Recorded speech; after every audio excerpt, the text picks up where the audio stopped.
Hi, my name is Noli and I post educational and community building chicken keeping content. Some of you may know me from my most recent viral, not really, but it's like kind of viral for me, chicken keeping informational video about poop. Yes, that's right. I had a whole video, a 4-minute video about chicken poop that was really successful for me on my level. It was my level of success. It's my goal as a content creator to share very real, authentic chicken keeping information for you so that chicken keepers of all phases can help get an idea of some of the things that we're looking at in our flocks, some of the illnesses to be aware of, some of the ways that we treat, and what's sort of happened as a secondary measure of me sharing that information is breeders and experienced chicken keepers have also come together on these posts to share their experience and solutions as well. So it's been really awesome to connect with y'all and help normalize like real down-to-earth chicken keeping. If you don't follow me on Facebook yet, I would invite you to do so because there is a lot of stuff that I can post there, a lot of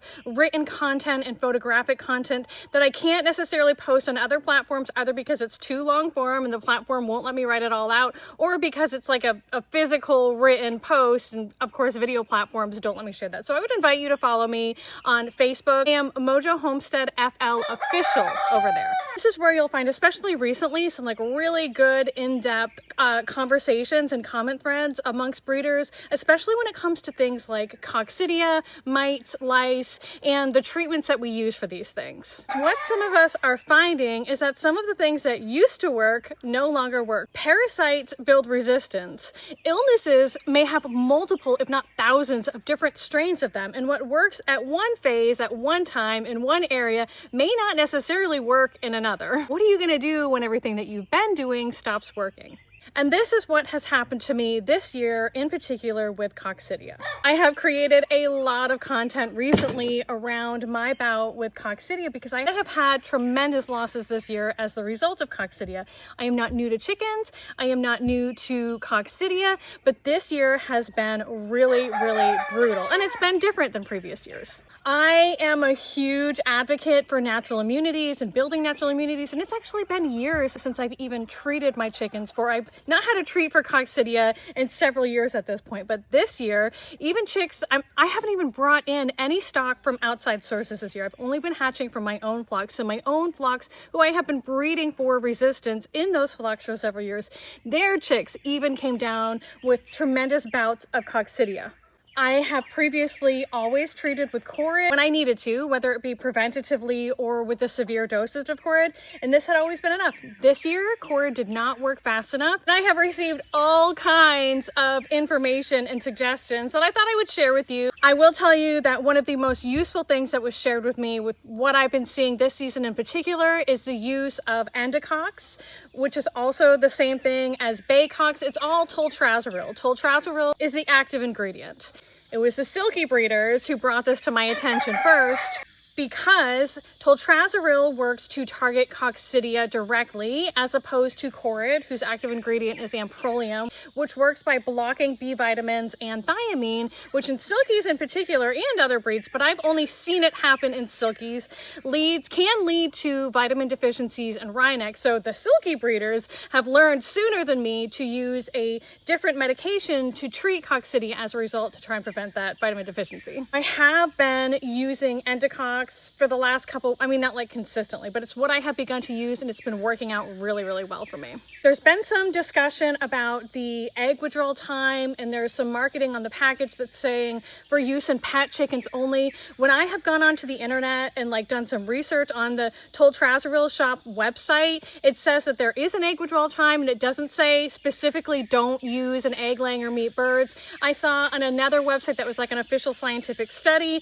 that it's okay if you use the medication 6 months before any processing or eggs are going to be, which you would do anyways because we're treating coccidia and chicks. I've never, knock on wood, I have yet to see coccidia in older birds who are anywhere near egg laying. I have yet to see coccidia in birds over than about 12 to 14 weeks. Usually by then they have built up enough natural immunity to not see negative results. So I can't really speak to the egg withdrawal time on toltrazuril. Maybe somebody else can jump in and tell me what your experience is. I'm not personally too worried about it because these are going to be breeder birds anyways. And my personal feeling is if the birds are dead anyways, like, what does it matter, right? Some other suggestions that people have commented on the coccidia content have been things like adding soil into the brooder when the chicks are younger, a couple weeks old, to help them build up. It's all about like natural immunities, right? To help them build up natural immunities. I've heard it suggested to do raw milk on a schedule, like 7, 14, 21 days, to help with the probiotics in the gastrointestinal tract. Coccidia is a protozoan parasite that attacks the gastrointestinal tract. There are a bunch of different strains of it. It can attack different parts of the gastrointestinal tract. Go back and watch some of the videos that I posted over the last couple weeks to kind of go over symptoms and what we're looking at to diagnose coccidia. But my feeling is if you have a chick that's less than like 10 weeks old, who is lethargic, off feed, looks unthrifty, it's probably coccidia. Some people do medicated feed or vaccines. There is a vaccine for coccidia. Those are not options that I personally would take, but they're out there. Whitney Bissonette at Bissonette Acres today made a post talking about green tea as a method to help build natural immunity, to help prevent negative consequences. And all of these things are fine and well, but I'm going to go back to the question I made at the beginning of this post, which is, what are you going to do when what has been working no longer works anymore? Because we are dealing with nature and things are evolving and changing, and the environment is evolving and changing, and the parasites are evolving and changing to keep up with it. What I can tell you is that these are some things that I have found to be true not only over the years, but have definitely been solidified for me this year. The introduction of stressors absolutely seems to play a role in lowering immunities and making the chicks more susceptible to coccidia. In one of the flocks, most recently, I had an older flock of teenage chicks in my brooder on the soil, and I introduced a group of younger chicks, a couple weeks younger. They were pretty close in size. They were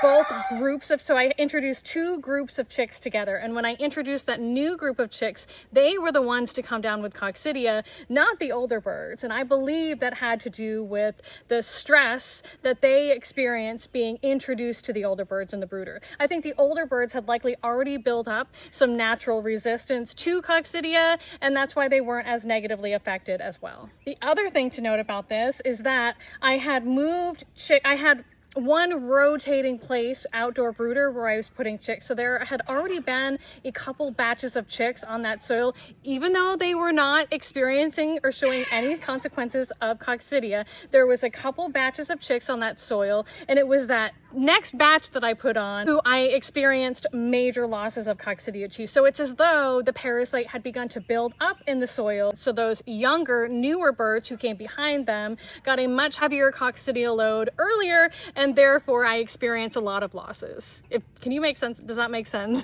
I also think for me, it has to do with the time of year that I'm putting chicks on the soil and the age of those chicks being put on the soil. So that most recent batch of chicks that I put in the soil was about 3 to 4 weeks, which sounds young, but we're in Florida. Like the temperatures, I can put 3 to 4 week old chicks out here and like end of February, March some years, you know, like the temperatures are warm enough to do that. At that time of year, it is in general colder. The temperatures are mild, the moisture, the like humidity has not set in yet. So the environment is not as hospitable to coccidia as it is right now when it's 90 degrees every day, it's raining, it's humid. That hot, wet environment is like a breeding ground for coccidia. So I think that the time of the year and the age of the chicks. My chicks at 3 to 4 week old did not have the same natural immunities as they would have if they were 6 to 8 weeks old.